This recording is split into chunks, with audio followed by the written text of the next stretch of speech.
Hello everyone, welcome to my YouTube channel concept classes. आज हम बात करने जा रहे हैं क्लास 12 की यूपी बोर्ड की। आज यूपी बोर्ड का मैथमेटिक्स का गणित का पहला चैप्टर जिसका नाम है संबंध और फलन, इसकी पहली प्रश्नावली को हम हल करेंगे। क्योंकि प्रश्नावली ये बहुत बड़ी है तो इसको हम 2 या 3 भागों में डिवाइड करके उसके बाद 2 या 3 पार्ट्स इसके अपलोड करेंगे। आज पहला पार्ट है, इसमें हम पहला प्रश्न जिसमें कि आपके 5 प्रश्न हैं और पहले में इसका परिचय, इंट्रोडक्शन, संबंध फलन क्या है, इस चैप्टर में आपके संबंध फलन से किस तरीके से संबंधित प्रश्न है और उसमें कैसे लिखना है, कैसे करना है, वो सारी चीज़ें हम जानेंगे। और इसमें पहले प्रश्नावली के पहले सवाल में 5 प्रश्न हैं, लेकिन 5वें में भी 5 हैं, तो लगभग इसमें 10 प्रश्न इस वीडियो में हम कवर करने जा रहे हैं। चलिए बात करते हैं सबसे पहले चैप्टर के नाम से। चैप्टर का नाम है संबंध एवं फलन। तो हम जानते हैं सबसे पहले कि संबंध एवं फलन है और इसमें किस तरीके से क्या पूछा जा रहा है। जैसे कि अगर हम सवाल को पढ़ें अभी, हालांकि हम इसको लगाएंगे नहीं अभी हम पहले समझेंगे इसको, कि निर्धारित कीजिए कि निम्नलिखित संबंधों में से प्रत्येक स्वतुल्य, सममित एवं संक्रामक हैं। तो क्या संबंध होता है, क्या फलन होता है, फिर कैसे हमें ये निर्धारित करना है कि ये स्वतुल्य है या सम्मित है या संक्रामक है। चलिए पहले इन चीज़ों को समझते हैं। सबसे पहले हम बात करते हैं चैप्टर के नाम से कि संबंध और फलन क्या होता है, संबंध और किस तरीके से आपको लिखा हुआ मिलेगा या कैसे लिखना है। तो सबसे पहले हम बात करते हैं कक्षा 11 की, जिसमें पहला चैप्टर था हमारा समुच्चय। समुच्चय हमने किस तरीके से लिखा था। समुच्चय लिखने का तरीका आपको पता है कि आपको एक समुच्चय कैपिटल लेटर में लिखना होता है। सबसे पहले कैपिटल लेटर का नाम, मान लीजिए आपको कोई एक समुच्चय है जिसमें आपके अवयव हैं 1 2 3 4 5 6। ये आपने कक्षा 11 में पढ़ा था। हाँ, ये कौन सी विधि है अगर मैं इसकी बात करूं, क्योंकि समुच्चय को भी 2 तरीके से लिखा जाता है। तो ये विधि है आपकी रोस्टर विधि, जिसमें अवयवों को मंझले कोष्ठक में कॉमा लगा के लिखा जाता है। ये हम पढ़ते आए हैं। अगर आपने कक्षा 11 नहीं पढ़ा है किसी कारणवश या सही से नहीं पढ़ा है, तो हम इसमें इतना जान लें कि सबसे पहले तो आपको इस प्रश्नावली में हर सवाल में एक समुच्चय दिया जाएगा। क्लियर है ना। और समुच्चय आपको किस तरीके से दिया जाएगा, अगर रोस्टर फॉर्म में लिखा होगा तो ऐसे लिखा होगा कि एक समुच्चय है, इसमें इस तरीके से, या वो सीधा भी आपको बोल सकता है कि एक प्राकृतिक संख्याओं का समुच्चय। तो प्राकृतिक संख्याएं क्या होती हैं आपको पता है कि प्राकृतिक संख्याएं 1 से शुरू होती हैं और अनंत तक जाती हैं। तो 1 2 3 4 ये हो गया समुच्चय आपका। उसने बोल दिया पूर्णांकों का समुच्चय है, तो पूर्णांकों का समुच्चय भी आपको पता होना चाहिए कि इसमें 0 भी शामिल होता है और माइनस की भी सारी संख्याएं। क्लियर है ना। चलिए बात करते हैं सबसे पहले कि चलिए ठीक है, इतना हम समझ गए कि समुच्चय दिया होगा। इसके अलावा आपको जो संबंध, जिसको अंग्रेजी में हम कहते हैं रिलेशन, इसका पहला अक्षर है आर, तो आर से आपको एक संबंध भी दिया जाएगा। और संबंध हमेशा दिया जाता है x, y के रूप में। आपने कार्तीय गुणन आपको याद होगा, जब किसी एक समुच्चय का दूसरे समुच्चय में गुणा करते थे हम, तो उसको x, y के रूप में ही लिखते थे। चलिए अभी समझेंगे, जैसे जैसे थोड़ा आप वीडियो देखते जाएंगे आपको चीज़ें क्लियर होती जाएंगी। तो x, y के रूप में संबंध दिया जाएगा। मतलब समुच्चय में तो अवयव होते हैं 1, 2 इस तरीके से, इसमें आपके 1, 2 3, 4 इस तरीके से होगा, मतलब x, y के रूप में। अब x, y में क्या लिखना है, यहाँ पे किस तरीके से लिखना है, तो उसके लिए आपको एक वो लाइन देगा समुच्चय निर्माण विधि में कि मतलब x, y में क्या संबंध है, x और y में। जैसे कि बात करें हम यहाँ पे आपको इतना दे दें कि y बराबर 2x, ये संबंध है। क्लियर है ना। तो अब आप देखिए y बराबर 2x, अब आप पूरा लिख सकते हैं। आपको इस तरीके से देगा, पहले तो आप इसको विधिवत तरीके से लिखिए कि अगर x की वैल्यू हम यहाँ पे 1 रखते हैं तो y की वैल्यू कितने निकलेगी, y बराबर 2 × 1, 2 × 1 2। तो पहले x लिखा जाता है, x की 1 रखी थी, y का 2 निकला। अब अगर हम x की जगह 2 रखें तो 2 दूनी 4, y का 4 निकलेगा। 3 रखें तो 3 दूनी 6। ऐसे अगर हम 4 रखें, अब 4 क्यों नहीं रख सकते हैं, क्योंकि अगर 4 रखेंगे 8 हो जाएगा, जो कि 8 इसमें है नहीं, तो इसमें 6 तक है। चलिए हमने लिख दिया। तो इस तरीके से पहले आपको लिखना है। क्लियर है ना। ये तो आपका समुच्चय और संबंध लिखने की बात हो गई केवल। अब जब वो पूछ रहे हैं कि संबंध किस तरीके का है, सम्मित है, स्वतुल्य है या संक्रामक है, पहली पूरी प्रश्नावली में 16 सवाल हैं और 16 के 16 सवालों में से आपसे केवल एक ही चीज़ पूछ रहा है कि आप ये बताइए स्वतुल्य है, सम्मित है या संक्रामक है। तो तीनों की एक एक विशेषता होती है कि हम स्वतुल्य इसको कब कहेंगे, संक्रामक कब कहेंगे और सम्मित कब कहेंगे, और वो कंडीशन आपको याद रखनी है। सबसे पहले हम जानते हैं स्वतुल्य के बारे में, ध्यान से समझिए। स्वतुल्य इसको अंग्रेजी में हम कहते हैं रिफ्लेक्सिव। क्लियर है ना। अंग्रेजी वैसे सीबीएसई बोर्ड वालों की अगर बात करें, इसका वीडियो 12th क्लास का फर्स्ट सेकंड थर्ड पार्ट मतलब पूरी एक्सरसाइज इसमें हम डाल चुके हैं, उसकी हम लिंक भी आपको इसी वीडियो के डिस्क्रिप्शन में दे देंगे। तो जो सीबीएसई बोर्ड से है, इंग्लिश मीडियम से हैं, वो जाके हमारा चैनल पे वीडियो सर्च करके देख सकते हैं, या हम आपको इसमें भी डिस्क्रिप्शन दे देंगे। अभी हम बात कर रहे हैं इसमें यूपी बोर्ड की। तो स्वतुल्य क्या होता है? स्वतुल्य होता है, ध्यान से समझिए एक लाइन में, क्योंकि इसको समझ लें आप यहीं पे, तभी आगे के सवाल लगाने में कोई कठिनाई नहीं होगी, कि x, x ये बिलोंग करना चाहिए R में, तो ये स्वतुल्य है। अब इसका मतलब समझिए, x, x का मतलब है यहाँ पे खुद से ही जो संबंध होता है कि अगर यहाँ 1 है तो यहाँ भी 1 हो, यहाँ 2 है तो यहाँ भी 2 हो, यहाँ 3 है तो यहाँ भी 3 है, इसमें y से कोई लेना देना नहीं होता, और वो संबंध जो है वो उस R में होना चाहिए। जैसे कि यहाँ पे अवयव में आप 1 लो तो 1, संबंध में होना चाहिए, इसमें है कहीं 1, नहीं है। इसका मतलब ये जो इस समय आपका संबंध लिखा हुआ है ये आपका स्वतुल्य नहीं है। और यहाँ पे अगर होता इसी में, जैसे ये 3 है इसमें, अगर इसमें होता 1, फिर हम 2, चेक करते, 3, चेक करते, अगर इसमें सारे होते तो ये स्वतुल्य होता। क्लियर है ना। ये अभी जैसे सवाल लगेंगे, इसके एग्जाम्पल्स लगेंगे तो हम और भी अच्छे से समझेंगे इसको। अभी केवल कंडीशन याद रखनी है आपको, खुद से ही संबंध R में बिलोंग करना चाहिए। किस तरीके से अभी देखेंगे हम और भी। फिर आता है सम्मित। सम्मित कैसे हम चेक करते हैं कि अगर कोई x, y बिलोंग कर रहा है R में, क्लियर है ना, तो उसका उल्टा मतलब x, y है तो y, x भी R में बिलोंग करना चाहिए। अगर ये दोनों कंडीशन आपकी सेटिस्फाई होती है, इसका मतलब हमारा जो संबंध है वो सम्मित है। जैसे एग्जाम्पल के लिए आप देखिए, यहाँ पे 1, 2 है, इसको x मान लें, इसको y, तो 1, 2 इसमें बिलोंग कर रहा है R में, तो इसका अपोजिट कर दो, 2, 1 वो भी इसमें होना चाहिए था। अगर वो होता x, y है, y, x भी होता, तो हमारा ये समुच्चय सम्मित कहलाता, ये संबंध सम्मित कहलाता। अब ये होता मान लीजिए 2, 1, फिर हम इसको भी चेक करते, 2, 4 है तो इसका भी उल्टा 4, 2 भी होना चाहिए था, 3, 6 है तो 6, 3 भी होना चाहिए। तो हम इसको बोल देते कि x, y बिलोंग कर रहा है R में और y, x भी कर रहा है, मतलब उसका अपोजिट भी, तो ये सम्मित है। लेकिन इसमें ऐसा कुछ भी नहीं है, तो ये हमारा सम्मित भी नहीं है। अब हम बात करेंगे तीसरा जो वो पूछ रहा है, संक्रामक। इसको थोड़ा सही से समझिए। संक्रामक की कंडीशन क्या होती है, हम कैसे चेक करते हैं, किस आधार पे, जैसे कि इसमें x, y बिलोंग करेगा R में और y, z भी बिलोंग करना चाहिए R में। ये पूरी कंडीशन नहीं है, कंडीशन अभी आगे आएगी, ध्यान से समझिए। x, y, z, यहाँ पे पहला है, यहाँ पे अंतिम, सेम है ना। मतलब अगर यहाँ की बात करें, ध्यान से समझिए, x, y मान लें, x, y ये बिलोंग कर रहा है R में, इसी को हम x, y मान लें, तो फिर y से स्टार्ट होना चाहिए, मतलब 2 से स्टार्ट होना चाहिए। ये है देखो, तो x, y, z, y क्यों इसको बोलेंगे, क्योंकि जहाँ पे ये खत्म है वहीं पे ये शुरू होना चाहिए। तो x, y बिलोंग कर रहा है, y, z भी कर रहा है। तो संक्रामक के लिए क्या कंडीशन है कि x, z भी बिलोंग करना चाहिए R में। पहला दूसरा बिलोंग कर रहा है, दूसरा तीसरा बिलोंग कर रहा है, तो पहला और तीसरा भी बिलोंग करना चाहिए। जैसे 1, 2, 2, 4, तो जो 1 का 4 के साथ में है ये भी होना चाहिए था यहाँ के 1, 4, तो ये हमारा संक्रामक होता। लेकिन इसमें x, y है, y, z है, लेकिन x, z नहीं है, तो ये हमारा संक्रामक भी नहीं है। आप इस पर एक नज़र डालिए, फिर हम प्रश्नावली के जैसे ही 1-2 सवाल लगाएंगे, आपको और भी अच्छे से क्लियर हो जाएगा। क्लियर है ना। तो सबसे पहले आपको क्या करना है, जो समुच्चय दिया जाएगा और संबंध की जो स्टेटमेंट दी जाएगी आपको समुच्चय निर्माण विधि में, उससे हमको संबंध बनाना है पहले। क्लियर है ना। और लिखने के उसमें 2 तरीके हैं। आ जाइए, पहला सवाल लगाते हैं, आपकी सारी चीज़ें क्लियर हो जाएंगी।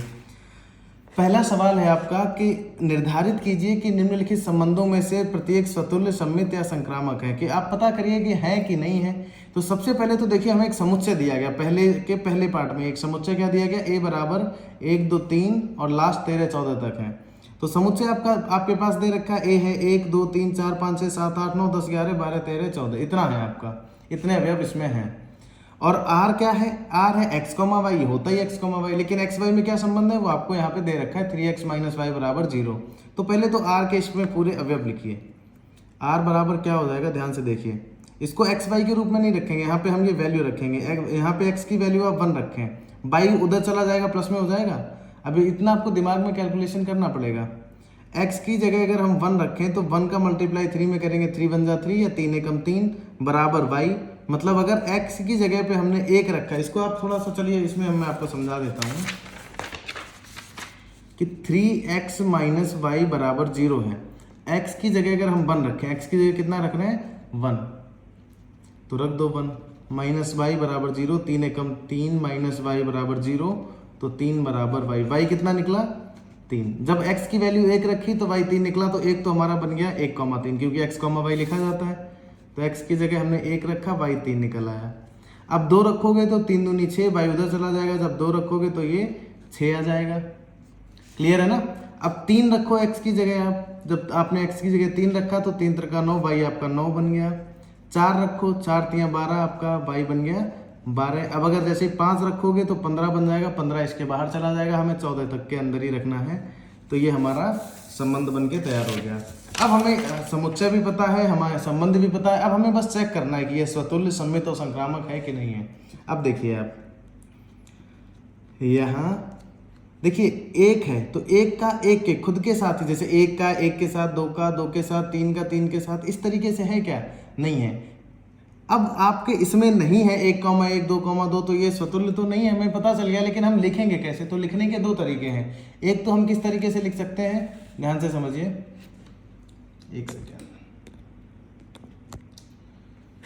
देखिए, एक तो इसको हम लिख सकते हैं कि यहाँ x, x, क्योंकि हम किसको किसको लिखे हैं कि 1, 1, 2, 2, तो हम सीधा लिख दें यहाँ x, x बिलोंग ही नहीं कर रहा है यार में, 1, 1, 2, 2 नहीं है। या इसको ही हम कैसे, पहले सवाल में मैं दोनों तरीके बता दे रहा हूँ, फिर मैं एक ही तरीका बताऊंगा या लिखूंगा एक ही। या ऐसे भी लिख सकते हैं कि 1, 1, 2, ऐसे ही पूरे 14, 14 तक ये बिलोंग नहीं कर रहे हैं आर में है, ये नहीं है, अतः यह स्वतुल्य नहीं है। स्वतुल्य की यही कंडीशन थी ना, x, x बिलोंग करना चाहिए। तो चाहे आप इतना लिख देते या आप पूरी उसमें जो x, x में आ रहे थे 1, 1, 2, 2 वो पूरा लिखो। तथा अब हमने स्वतुल्य तो चेक कर लिया, अब हम सम्मित चेक करेंगे। 1,3 है क्या, 3,1 है, नहीं है, तो या तो आप इसको कोई सा भी उठा के लिख दो। 2,6 है, 6,2 तो नहीं है, 3,9 है तो इसका उल्टा 9,3 तो नहीं है। तो आप एक तो ये है कि कोई सा भी एक उसमें से उठा के रख दो कि 1,3 तो बिलोंग कर रहा है यार में, लेकिन इसका उल्टा 3,1 ये बिलोंग नहीं कर रहा है। ये बिलोंग नहीं का साइन होता है, ये बिलोंग करने का साइन होता है, ये तो आपको पता ही है, अगर हम इसको काटे ना, ये बिलोंग करने का साइन होता है। तो x, या इसको आप कैसे लिख सकते हैं, या कि x, y तो बिलोंग कर रहा है यार में, इसको x मान लो, इसको y मान लो, लेकिन इसका उल्टा y, z नहीं कर रहा है, लेकिन y, x does not belong to r। चाहे ऐसे लिख दें या ऐसे, अतः यह सममित भी नहीं है, अतः यह सममित नहीं है।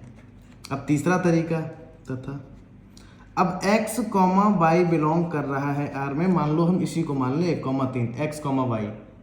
अब y से कौन सा शुरू है, मतलब 3 से कौन सा शुरू है ये, तो y, z 3,9 भी बिलोंग कर रहा है, मतलब y, z भी बिलोंग कर रहा है r में, लेकिन जो x, z बिलोंग करना चाहिए, 1,3 है, 3,9 है, तो जो 1 का 9 के साथ बनता है 1,9 वो नहीं है इसमें, तो हम क्या बोल देंगे, लेकिन x, z जो है वो बिलोंग नहीं कर रहा है यार में, अतः यह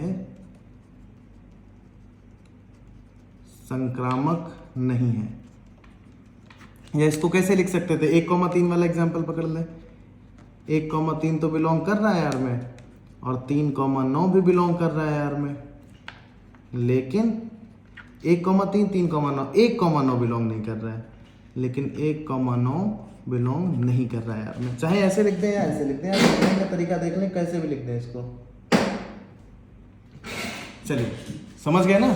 इस तरीके से हमारा जो पहला सवाल था, ना तो ये हमारा स्वतुल्य है, ना सम्मित है, ना संक्रामक है, ये संबंध किसी तरीके का नहीं निकला। क्लियर। अब हम बात करते हैं इसके सेकेंड पार्ट की। सेकेंड पार्ट क्या है कि प्राकृतिक संख्याओं के समुच्चय। आपका समुच्चय जो है उसमें सारी प्राकृतिक संख्या हैं, मतलब आपका समुच्चय अगर हम मान लें, वैसे तो प्राकृतिक संख्याओं का समुच्चय n मान लिया जाता है। क्लियर है ना। आप चाहो a मान लो, चलो हम मान लेते हैं, मान लो एक n है हमारा प्राकृतिक संख्याओं का समुच्चय, 1 2 3 कहाँ तक है, प्राकृतिक संख्या है, कहाँ पे खत्म होती है पता ही नहीं, ये है। r किस तरीके से है, r को लिखो r x, y के रूप में, लेकिन इसमें क्या संबंध है, y बराबर x+1, x+5 सॉरी, अगर यहाँ पे 1 रखें तो y का मान कितना निकलेगा, 1 + 5 6। अगर हम यहाँ पे संबंध देखो x, y के रूप में ही होता है। अगर x की जगह हमने 1 रखा 1, तो 1 + 5 y का मान निकल आया 6, तो 1 तो हो गया 1, 6। अब y की x की जगह आप 2 रखो तो 2 + 5 7 निकल आएगा, 2, 7। x की जगह 3 रखो तो 3 + 5 8 निकल आएगा। और देखिए यहाँ पे एक चीज़ और भी दी गई कि x का जो मान है वो 4 से कम ही है, तो हमने 4 से कम कितना 3 तक रख लिया।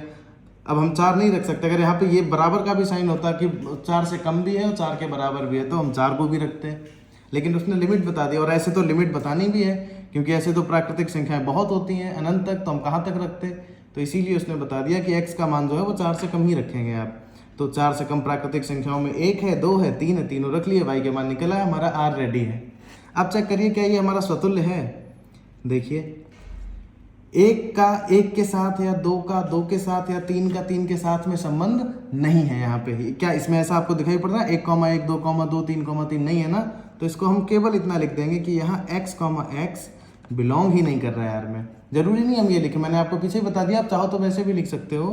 तो अतः यह संबंध जो है स्वतुल्य नहीं है। अब 1, 6 है तो क्या इसका उल्टा 6, 1 है? नहीं है। तो या तो आप इसको इस तरीके से लिख दें जैसा कि मैंने पिछले सवाल में भी बताया था कि 1, 6 बिलोंग कर रहा है लेकिन 6, 1 नहीं है, या 2, 7 कर रहा है 7, 2 नहीं है। या सीधा हम क्या लिख सकते हैं कि यहाँ x, y तो बिलोंग कर रहा है यार, मैं इसको x मान लो इसको y, लेकिन इसका उल्टा y, x बिलोंग नहीं कर रहा, लेकिन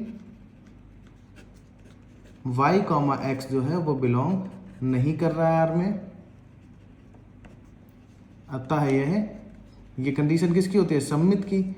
अतः यह सम्मित भी नहीं है। तथा अब तीसरा ले लो, x, y बिलोंग कर रहा है यार में, x, y। अब y से स्टार्ट होने वाला कोई है ही नहीं इसमें, तो मतलब सीधी सी बात क्या है कि लेकिन y, z यही बिलोंग नहीं कर रहा है यार में, तो आगे की बात ही खत्म हो गई। हालांकि अगर यहाँ पे 6 से कोई स्टार्ट होता वो बिलोंग करता, फिर हम इसका पहला और उसका दूसरा देखते हैं। क्लियर है ना।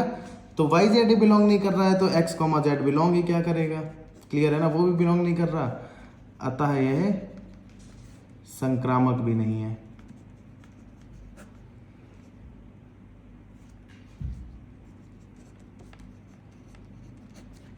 क्लियर है ना।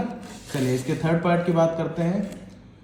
क्या कह रहा है? एक समुच्चय दे रखा है a बराबर 1, 2, 3, 4, 5, 6, और जो x, y में रिलेशन है वो क्या है कि y जो है वो भाज्य है x से।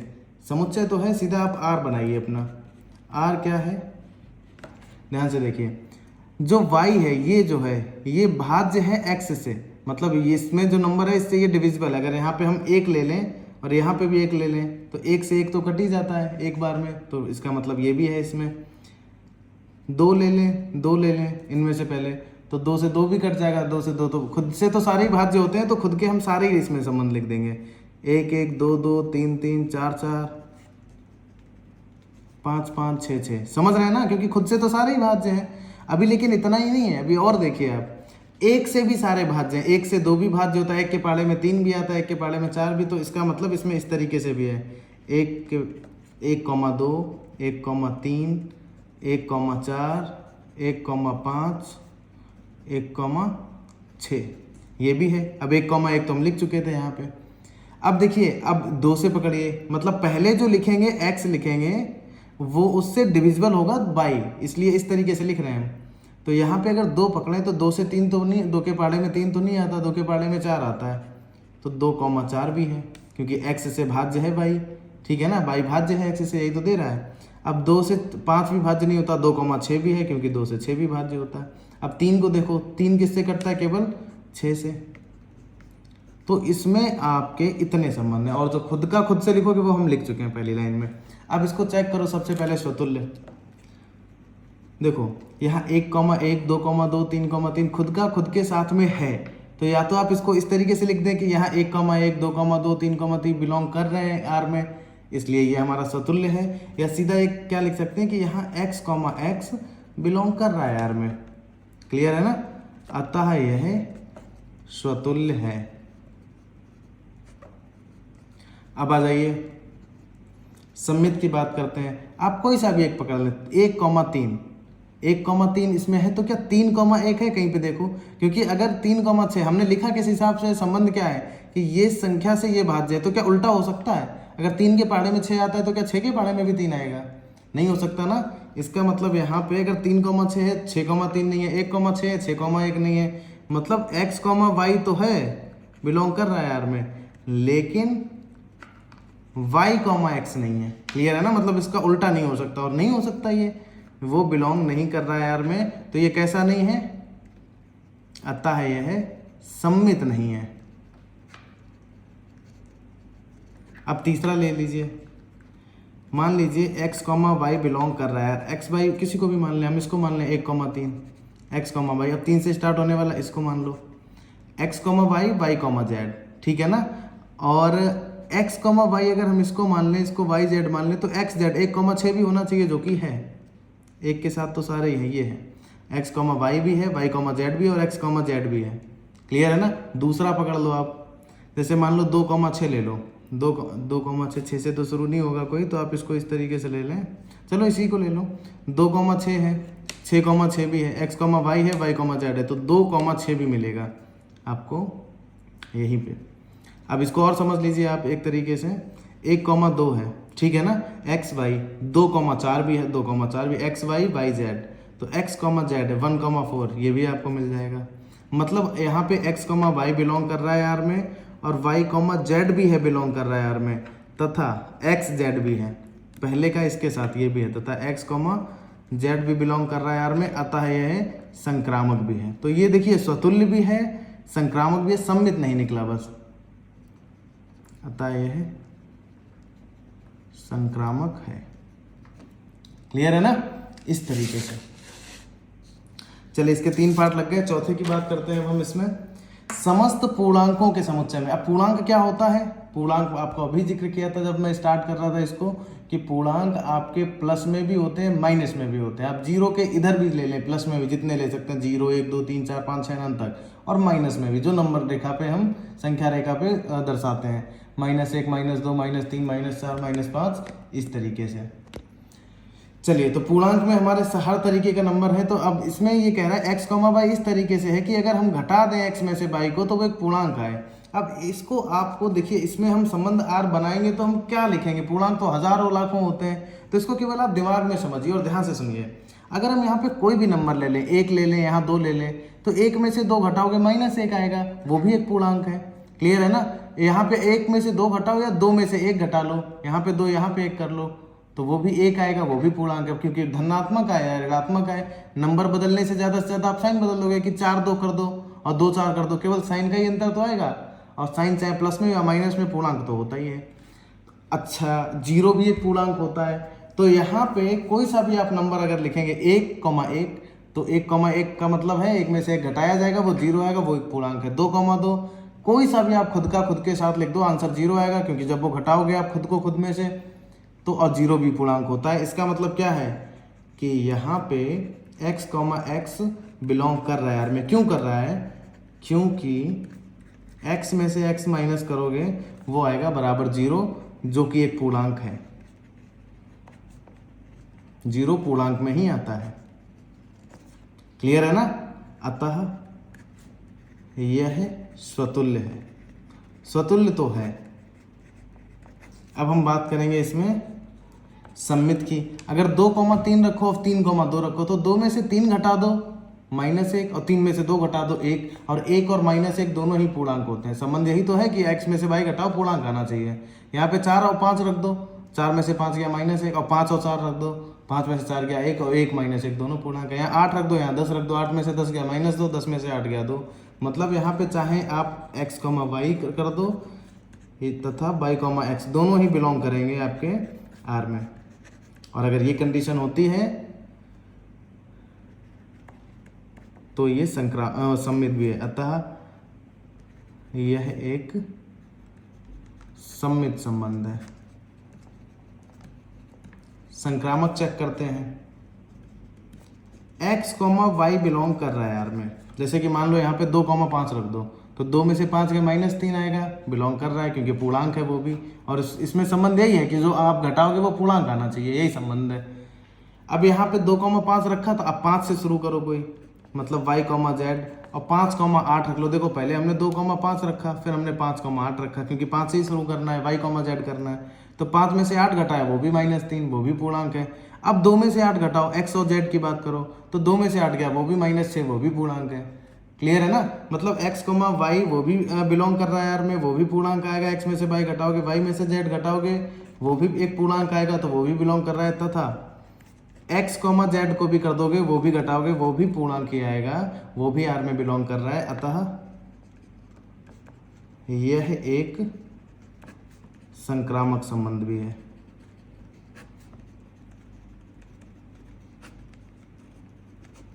क्लियर है ना। अब हम बात करते हैं इसके 5वें सवाल की। 5वें सवाल में भी आपके इसमें 3, 4 या 5 सवाल हैं। इसका पहला पार्ट है ए पार्ट, 5वें का ए। अब देखिए आर किस तरीके से दिया गया है कि x, y और x और y में क्या संबंध है कि ये दोनों एक ही स्थान पे काम करते हैं।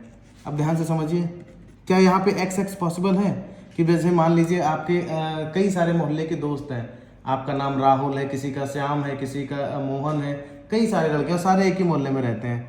तो क्या आप खुद से खुद की कंपेयर करें, जैसे कि x, जो है वो बिलोंग करेगा R में, क्योंकि x और x का एड्रेस सेम ही है क्या। अब वो खुद ही है, जब खुद के ही लिए संबंध की बात करें तो x मान लीजिए आप दिल्ली में रहते हैं, आपका दोस्त भी दिल्ली में रहता है, क्योंकि सब एक ही स्थान पे काम कर रहे हैं। क्लियर है ना, कार्य करते हैं का मतलब रहते नहीं है। तो मान लीजिए ऑफिस है आप लोगों का, पढ़ते हैं, कुछ भी मान लीजिए।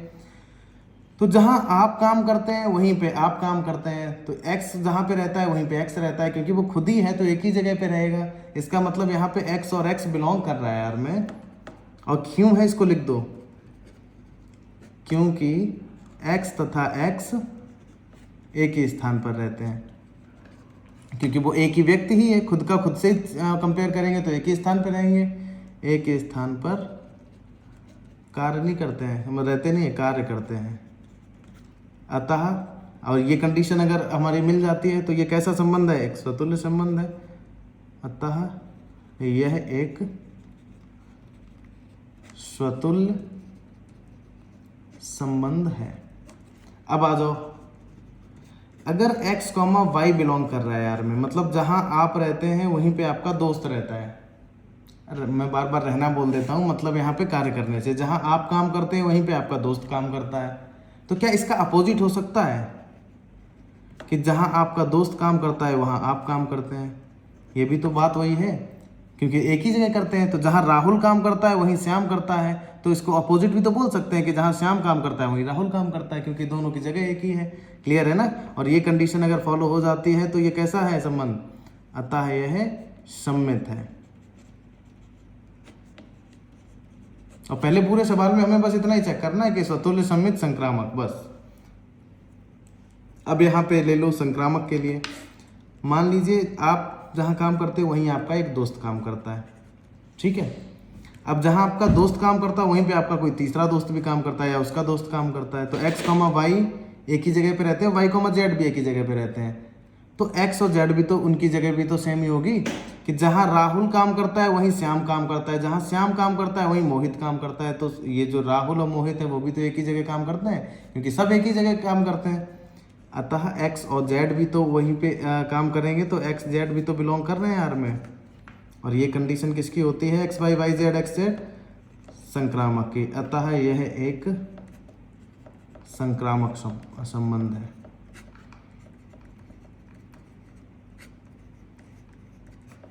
क्लियर है ना। चलिए अब हम बात करते हैं इसमें 5वें का पार्ट बी। अब क्या इसमें संबंध बता दिया इसने कि x, y, x तथा y एक ही मोहल्ले में रहते हैं। सेम सवाल है, बस इसने शब्द बदल दिया कि x और y एक ही जगह काम करते हैं, अब एक ही मोहल्ले में रहते हैं। आप मान लीजिए आगरा में रहते हैं और आप आगरा में रहते हैं, बात तो एक ही है क्योंकि आप दोनों एक ही हैं। और आप जहां आगरा में रहते हैं और वहीं आपका दोस्त आगरा में रहता है, तो जहां आपका दोस्त रहता है वहां आप रहते हैं, एक ही बात तो है। मतलब ये सम्मित भी है। समझ पा रहे हैं ना ये मैं क्यों बोल रहा हूँ। सुनने में थोड़ा फनी से भी लग रहा होगा, फनी साउंड कर सकता है, लेकिन इसको समझिए क्योंकि अब करना ऐसे ही है। तो यहाँ पे यहाँ x, x बिलोंग कर रहा है ना आर में। क्यों कर रहा है, ये चीज़ चाहो तो लिख दो, क्योंकि x तथा x एक ही मोहल्ले में रहते हैं, एक ही मोहल्ले में। x का मतलब क्या है, खुद से आपकी बात करें, जहां आप रहते हैं वहीं आप रहते हैं, जहां राहुल रहता है वहीं राहुल रहता है, तो एक ही बात है, अतः यह स्वतुल्य है।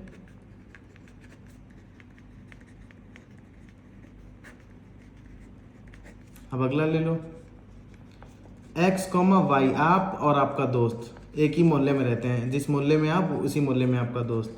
तो इसको हम ऐसे भी बोल सकते हैं कि जहाँ आपका दोस्त रहता है जिस मोहल्ले में वहीं आप रहते हैं, मतलब x, y कह दो या y, x कह दो। बात तो कि ये भी बिलोंग कर रहा है यार में, और ये कंडीशन किसकी हो जाती है, अतः यह सम्मित है। क्लियर है ना। अब जहां आप रहते हैं वहीं पे आपका दोस्त रहता है एक ही मोहल्ले में, x, y मान लिया। अब जहां आपका दोस्त रहता है वहीं आपका एक और तीसरा दोस्त रहता है, आपका या उसका, वो भी उसी मोहल्ले में रहता है। तो आप और वो तीसरा वाला है वो भी तो एक ही मोहल्ले में है, x, z भी बिलोंग कर रहा है यार में, अतः यह संक्रामक भी है।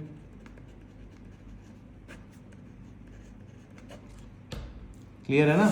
अब बात करते हैं हम इसके सी पार्ट की। अब इसमें क्या संबंध है कि एक्स वाई से ठीक ठीक 7 सेंटीमीटर लंबा है, मतलब आपको इस तरीके से लिखना है कि एक्स वाई से 7 सेंटीमीटर। देखिए ये थ्योरेटिकल क्वेश्चंस हैं, कैलकुलेशन नहीं है, तो इसमें आपको दिमाग ही लगाना पड़ेगा, दूसरा कोई ऑप्शन नहीं है कि आप बोर हो रहे हैं ऐसा कुछ। समझिए अब क्या इसमें x, बिलोंग करेगा आर में, ये बिलोंग नहीं करेगा। क्यों नहीं करेगा, ध्यान से समझिए।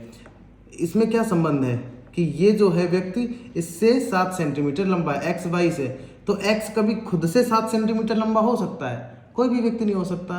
तो x, बिलोंग करेगा ही नहीं यार में, क्योंकि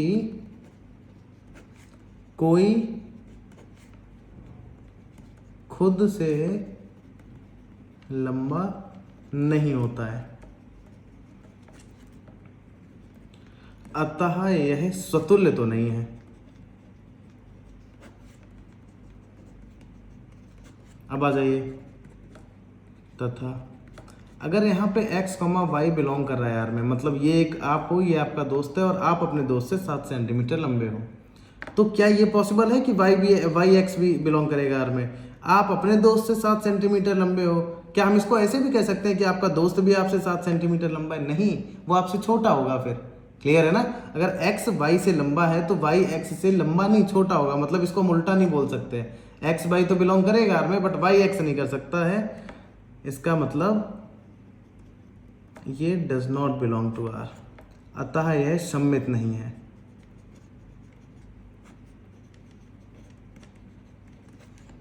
समझ गए ना। अब संक्रामक चेक करेंगे, तथा x, y belong to R, ये आप हो, ये आपका एक दोस्त है और आप अपने दोस्त से 7 सेंटीमीटर लंबे हो। क्लियर है ना। अब ये जो दोस्त आपसे छोटा है ना 7 सेंटीमीटर, ये y, z एक तीसरे दोस्त की बात कर रहे हैं, ये उससे 7 सेंटीमीटर लंबा है, मान लिया। देखिए आप अपने दोस्त से 7 सेंटीमीटर लंबे हो, आपका दोस्त किसी तीसरे से 7 सेंटीमीटर लंबा है, तो क्या x और z में ये संबंध होगा कि आप भी उसके तीसरे दोस्त से 7 सेंटीमीटर लंबे हो? तो 7 सेंटीमीटर लंबे नहीं बचोगे, 7 सेंटीमीटर तो आप y से ही लंबे हो, और y खुद उससे 7 सेंटीमीटर लंबा है, तो आप उससे 14 सेंटीमीटर लंबे हो गए। 7 देखो यहाँ पे अंतर था, और फिर उससे भी 7 आप लंबे हो। z से तो y 7 सेंटीमीटर लंबा, और y से x 7 सेंटीमीटर लंबा, तो 7 + 7 14 हो जाएगा। तो x, z बिलोंग नहीं कर पाएगा यहाँ पे। क्यों नहीं कर पाएगा? क्योंकि इसमें लिखा है कि x y 7 सेंटीमीटर लंबा, जबकि यहाँ 14 आ जाएगा, तो अतः यह संक्रामक भी नहीं है।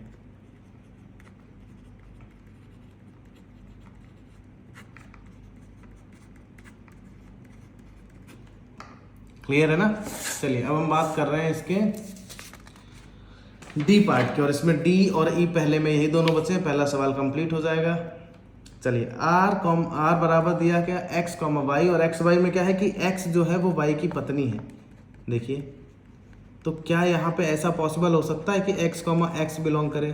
क्या x कभी x की ही पत्नी हो सकती है? खुद से ही कभी कोई खुद की पत्नी हो सकता है?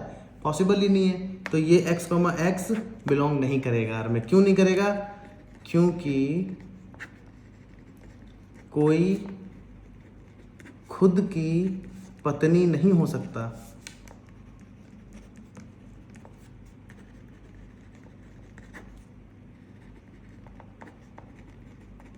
अतः यह स्वतुल्य तो नहीं है। अब आ जाओ, अगर मान लिया एक x है एक y है, y जो है क्या नाम x जो है वो y की पत्नी है, तो y पति है, ये पत्नी है, ये बिलोंग कर रहा है R में, तो क्या y और x भी बिलोंग करेगा? क्या हम इसको ऐसे भी कह सकते हैं कि x अगर y की पत्नी है तो y x की पत्नी है? नहीं कह सकते ना, उल्टा नहीं बोल सकते हम इसको, क्योंकि ये पत्नी वाला मैटर है, तो ये बिलोंग नहीं करेगा। अतः यह सम्मित भी नहीं है। अब देखिए तीसरी कंडीशन, मान लीजिए x y की पत्नी है, ठीक है, ये बिलोंग कर रहा है, तो क्या ये कभी हो सकता है कि y z की पत्नी हो? अब ये पत्नी है तो ये पति हो गया, तो पति किसी और की पत्नी थोड़ी बन सकता है, समझ गया ना? x y तो बिलोंग करेगा, तो y z थोड़ी कभी बिलोंग कर सकता है। क्यों नहीं कर सकता? क्योंकि x जो पहले लिखा है वो पत्नी है दूसरे की, तो जो पहले ये ऑलरेडी पति बन चुका है, तो ये पति किसी और की पत्नी थोड़ी बन सकता है, ये बिलोंग ही नहीं करेगा यार में, तो आगे की बात ही खत्म हो गई। अतः यह संक्रामक भी नहीं है।